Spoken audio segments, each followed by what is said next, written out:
Hello everyone, আজকে আমি চলে এসেছি শান্তিনিকেতন। ছোটোবেলা বাবা মায়ের হাত ধরে শান্তিনিকেতন ঘুরতে এসেছি আমি আগেও। বাবা দেখিয়েছেন কোথায় রবি ঠাকুর বসে ছড়া লিখতেন, কোথায় রবি ঠাকুর পড়াতেন এবং বাকি সমস্ত কিছুই যতটুকু আবছা মনে পড়ে বাবা সবই দেখিয়েছিলেন। যেটা বাবা সেই দিন দেখাতে পারেনি সেটা হলো সোনাঝুরির হাট। মনে আছে, একটু সন্ধে হয়ে যাওয়ার জন্য হাটটি বন্ধ হয়ে গেছিলো। আমাদের পরিবারে আমরা কেউই ওই হাটটি সেদিন দেখতে পারিনি।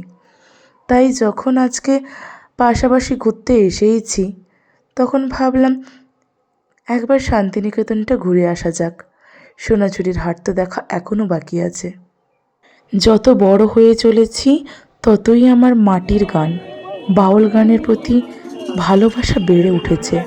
আর যে মানুষের বাউল গান এতটাই প্রিয় তার জন্য এই সোনাঝুরির হাট স্বর্গ বলে মনে হবে। প্রত্যেকটি পদক্ষেপে এখানে বাউল গানের শব্দ কানে আসছিল। মনে হচ্ছিল যেন এইখানেই আমি দাঁড়িয়ে থাকি, গান শুনতে থাকি, শুনতেই থাকি।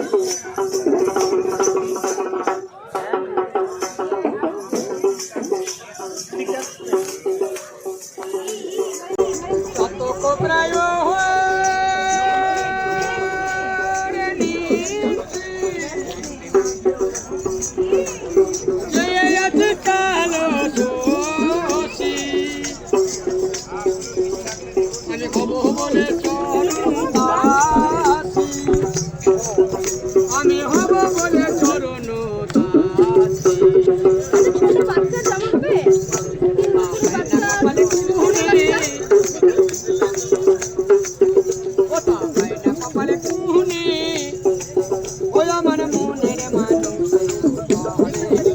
আমার মনের মানুষ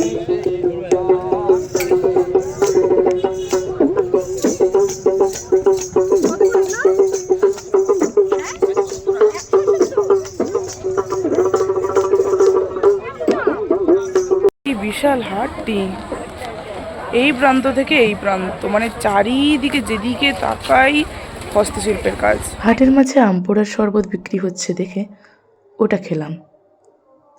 তারপর চারিদিকটা আরও একটু ভালো করে ঘুরে দেখলাম আর ভাবলাম আমার বাউল গান এত প্রিয়, তাহলে একতারা একটা তো বাড়িতে রাখা চলে।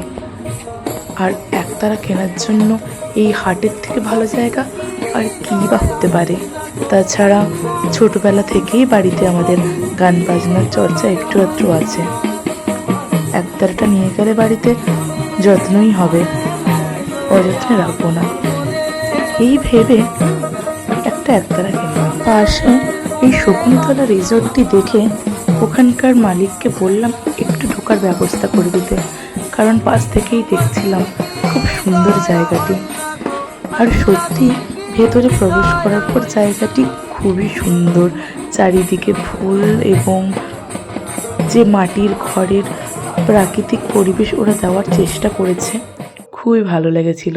যখন সন্ধ্যা হবো হবো করছে এমন সময় আমার ইচ্ছে হলো একটু ফুচকা খাই, তাই হাতের সদ্য কেনা একতারাটি পাশেই নামিয়ে রেখেছিলাম। একটা ছোট বাচ্চা ওইটা হাতে নিয়ে টুংটুং করছিল। আমি জিজ্ঞেস করলাম, বাবু তুই বাজাতে পারিস? বলল, হ্যাঁ দিদি আমি বাজাতে পারি। আমি বুঝলাম এখানকার মানুষের রক্তেই মনে হয় সঙ্গীত রয়েছে। তাই ওকে বললাম, একটু শিখিয়ে দে না কী করে বাজাতে হয়। প্রথমবার হাত দিলে কি আর শেখা যায়? যাই হোক, আমি ধীরে ধীরে শিখে নেব। আর তোমাদের ভিডিওটি ভালো লাগলে লাইক, শেয়ার এবং সাবস্ক্রাইব করে সঙ্গে থেকো। Thank you.